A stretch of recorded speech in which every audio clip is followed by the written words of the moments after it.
Hey everyone.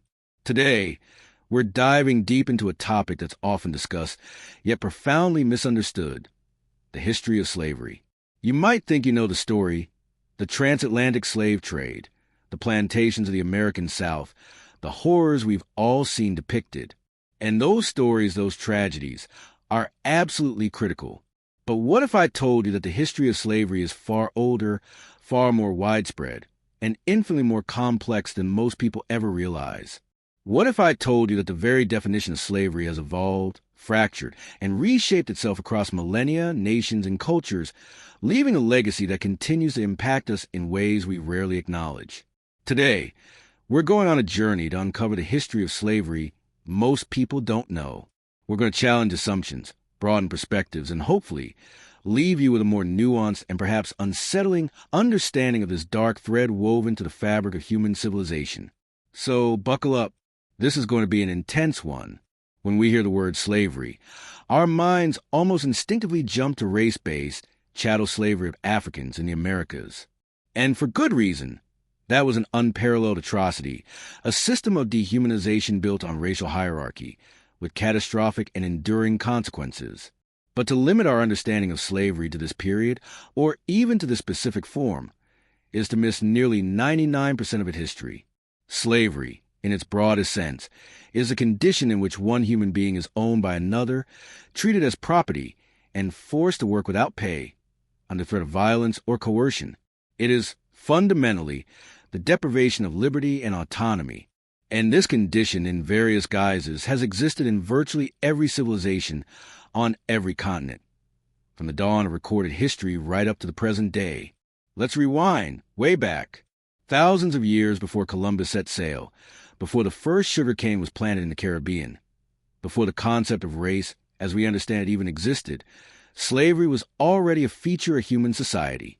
Consider ancient Mesopotamia, the cradle of civilization, around 3,500 BC. The Code of Hammurabi, one of the earliest known legal codes from Babylon, outlines laws concerning slaves, their purchase, sale, inheritance, and even the compensation for injuring one. Here, slavery wasn't primarily race-based. It was often a consequence of war, captives taken from defeated enemies, or debt.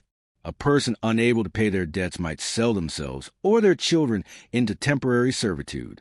It was a harsh reality, but often distinct from perpetual, inherited chattel slavery of later eras.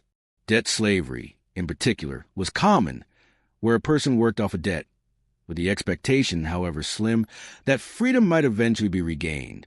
Moved to ancient Egypt, pharaohs built their monumental pyramids and sprawling temples, often utilizing a massive workforce. While the popular image of legions of enslaved Hebrews toiling under the whip persists, historical and archaeological evidence suggests that much of this labor was performed by skilled Egyptian workers in corvée labor, a form of forced, unfree labor exacted by the state, often for public works or military service, but usually for a limited period. However, war captives and foreigners were certainly enslaved, used in mines, quarries, and domestic service. Again, not exclusively racial, and often not permanent for generations. Then there's ancient Greece, the supposed birthplace of democracy and philosophy. Yet, even in Athens, the shining beacon of democratic ideals, slavery was pervasive. Estimates suggest that at certain times, slaves constituted a third of the population, perhaps even more. They were found in every aspect of life: working in silver mines, tilling fields, performing domestic chores, teaching children, managing households, even serving as police forces. Aristotle, the great philosopher, even attempted to justify slavery by arguing that some people were slaves by nature, lacking the rational capacity for self-governance. This was a sophisticated, philosophical attempt to rationalize an economic and social reality, rather than a system based on race. Manumission, though possible, was often complex and not guaranteed. And ancient Rome? The Roman Empire was built on the backs of slaves. The capture of vast territories and millions of people during its expansion flooded Rome with enslaved individuals from across Europe, North Africa, and the Middle East. They were Britons, Gauls, Germans, Greeks, Egyptians, Jews, literally anyone conquered by Roman legions. Roman slavery was brutal, especially in the mines and agricultural estates, latifundia, where conditions were often lethal. But Roman society also held opportunities for manumission, and freed slaves could, and often did, become full Roman citizens, sometimes even rise into positions of wealth and influence. The cultural integration of freed slaves was a key difference from later American chattel slavery, where the stigma of slavery often persisted across generations. Spartacus, perhaps the most famous enslaved person in history, led a massive rebellion, showcasing the sheer scale and oppressive nature of Roman slavery. So, what have we learned so far? Slavery wasn't uniform. It was an ancient institution, often driven by war, debt, or judicial punishment, and not inherently tied to race. The nature of servitude, the possibility of freedom, and the social standing of an enslaved person or their descendants varied wildly. This complexity is crucial to understanding what came next. Let's shift our gaze away from the Greco-Roman world and consider other continents. Perhaps one of the most significant unknown histories of slavery involves Africa itself, before the arrival of Europeans. It is a deeply uncomfortable truth for some, but essential for a complete understanding. Various forms of slavery and involuntary servitude were practiced by numerous African societies for centuries, if not millennia, prior to the transatlantic slave trade. This is not to diminish the unique horror of the transatlantic trade, but to contextualize it. In many pre-colonial African societies, slavery often differed from the chattel slavery that developed in the Americas. Slaves might be war captives, criminals, or individuals enslaved due to debt. Their status was often more akin to indentured servants or pawns, where they could work their way to freedom, marry into the family, or even attain positions of power within the community. In some societies, a slave's child might not automatically inherit the condition of slavery. In others, slaves might be more accurately described as hereditary dependents or royal retainers, with certain rights and protections, albeit still unfree. This doesn't make it right, but it's a different system. Crucially, these systems were localized and generally did not involve the mass-scale, industrial-style exploitation or the racialized, intercontinental transport of millions for perpetual labor that characterized the transatlantic trade. However, the existence of these pre-existing systems of servitude played a tragic and pivotal role in the transatlantic slave trade. When European traders arrived on the West African coast, they didn't typically venture into the interior to capture people themselves.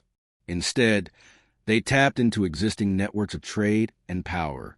African kingdoms and merchants, already engaged in their own forms of internal warfare and captive-taking, became key suppliers of enslaved people to the Europeans. Powerful African states, like the Kingdom of Dahomey, this is a crucial, often omitted detail in the popular narrative. The transatlantic slave trade was a massive, horrific enterprise facilitated by a complex interplay of European demand and African supply. The profit motive, the access to new technologies like firearms, and the pre-existing structures of power and conflict within Africa profoundly shaped this epical tragedy. And speaking of vast, often overlooked trades, we must discuss the Arab slave trade, sometimes referred to as the East African or Trans-Saharan slave trade. This trade predates the transatlantic trade by centuries and lasted well into the 20th century, arguably even overlapping with modern forms of slavery today. For over 1,300 years, from the 7th century onwards, millions of Africans, from East Africa across the Sahara and through the Red Sea, were transported across North Africa, the Middle East, and parts of Asia.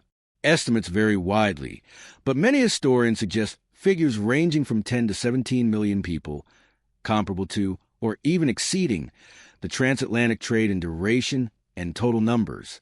These enslaved individuals primarily came from East Africa, the Swahili coast, and sub-Saharan Africa. They were trafficked through routes across the Sahara Desert and the Indian Ocean.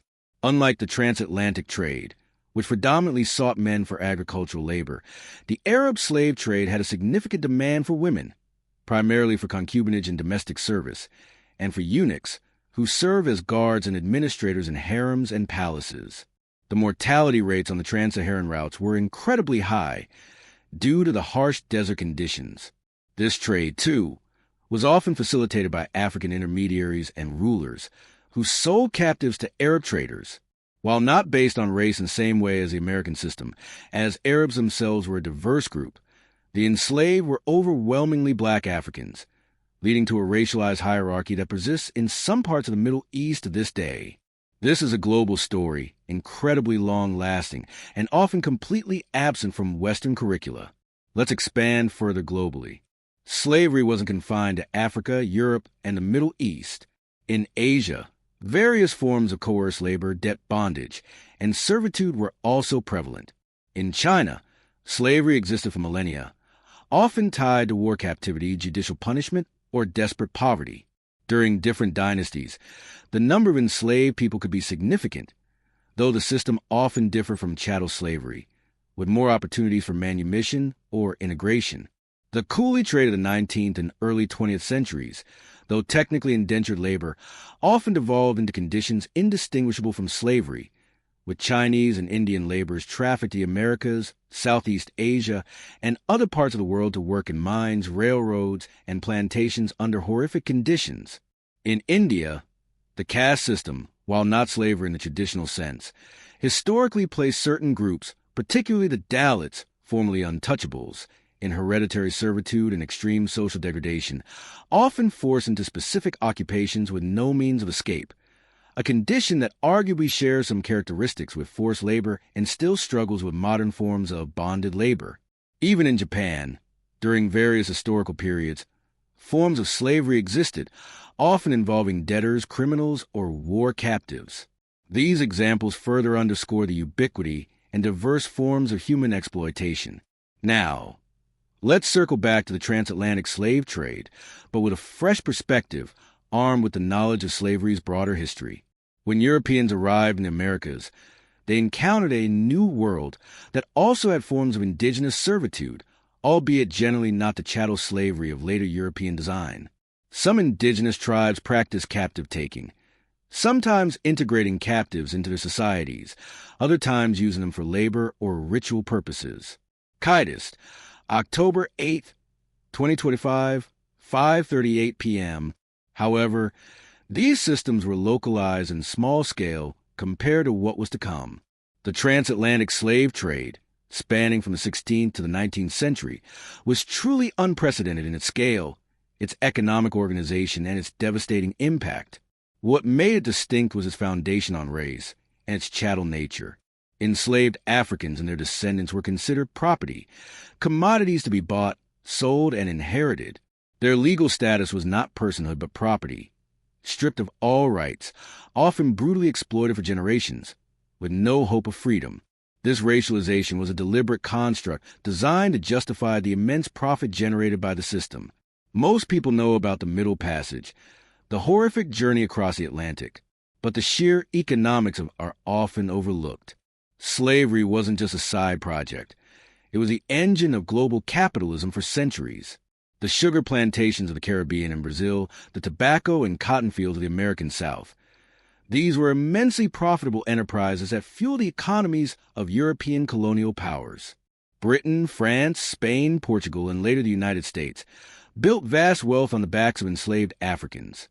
The Industrial Revolution in Britain, for example, was partly capitalized by profits derived from slave-produced goods. This wasn't merely about cheap labor. It was about labor so cheap it was free, perpetually renewed, and legally controlled. And the resistance? Slavery was never passively accepted. While we often hear of major revolts like Nat Turner's, the Haitian Revolution is perhaps the most significant, yet often overlooked, challenge to the entire system.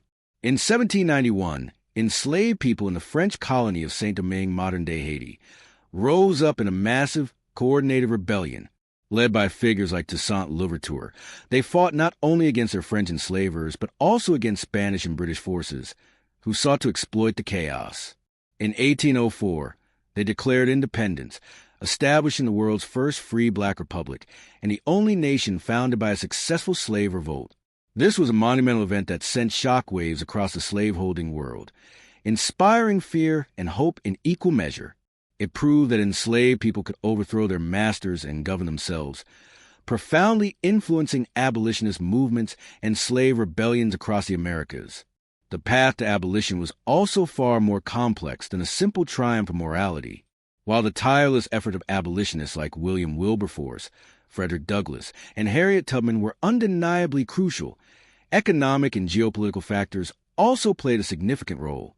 In Britain, for instance, the rise of industrialization began to shift economic priorities. While slave-produced goods were still profitable, the emerging industrial economy valued free-wage labor and new markets.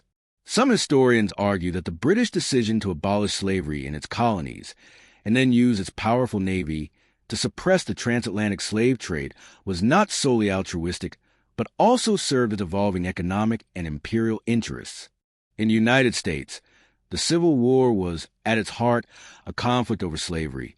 Though initially framed by Lincoln as a fight to preserve the Union, it was a growing pressure of abolitionists, the strategic advantage brought by black soldiers fighting for their freedom, and the moral imperative that eventually shifted the war's focus to emancipation. Even then, the legacy of slavery, Jim Crow laws, systemic discrimination, economic inequality, continued to plague the nation for another century and beyond. And this brings us to a stark, uncomfortable truth. Slavery isn't just a historical artifact. It hasn't been abolished everywhere. In fact, it continues to exist today in various insidious forms, right now, as you're watching this video. This is perhaps the history of slavery most people truly don't know. Its ongoing present. Modern slavery is often called human trafficking, forced labor, debt bondage, or child marriage. It's estimated that tens of millions of people worldwide are trapped in these conditions. They are found in brick kilns in South Asia, fishing vessels in Southeast Asia, brothels in Eastern Europe, forced labor camps in North Korea, and even domestic service in wealthy neighborhoods across the globe. Children are exploited in mining operations, women and girls are forced into sexual slavery, and migrant workers are stripped of their passports and coerced into brutal labor with no pay. The tactics may have changed. Rarely are people bought and sold in open markets anymore. But the core principles remain: coercion, control, exploitation, and the deprivation of freedom and human dignity. Poverty, conflict, and lack of opportunity create vulnerabilities that traffickers exploit. The very same drivers that fueled ancient forms of slavery, economic desperation, war, and social marginalization, continue to feed modern slavery. The legacy of historical slavery also continues to shape our world. The wealth accumulated through slavery laid the foundation for modern global capitalism, creating enduring disparities between nations and within societies. The racial hierarchies constructed to justify chattel slavery continue to manifest as systemic racism, economic inequality, and social injustice in many parts of the world, especially in the Americas. Understanding this deep, complex history isn't just an academic exercise. It's essential for comprehending the roots of many contemporary social and economic challenges. So, what did we learn today? We've learned that slavery is not a monolithic concept. It's an ancient, pervasive human tragedy that has taken countless forms, from temporary debt bondage in Mesopotamia to highly racialized chattel slavery in the Americas, and from internal African systems to the vast Arab slave trade across continents and centuries. We've seen that it was driven by war, debt, economic profit, and social control. We've seen that abolition was a complex, often brutal, process, and that resistance was a constant feature of the enslaved experience. And most importantly, we've confronted the uncomfortable reality that slavery, far from being confined to the history books, is a living, breathing horror that continues to affect millions today. To truly understand slavery is to understand the darkest corners of human nature and the resilience of the human spirit. It's to recognize that freedom is a fragile, precious right, and that vigilance against exploitation is an eternal responsibility.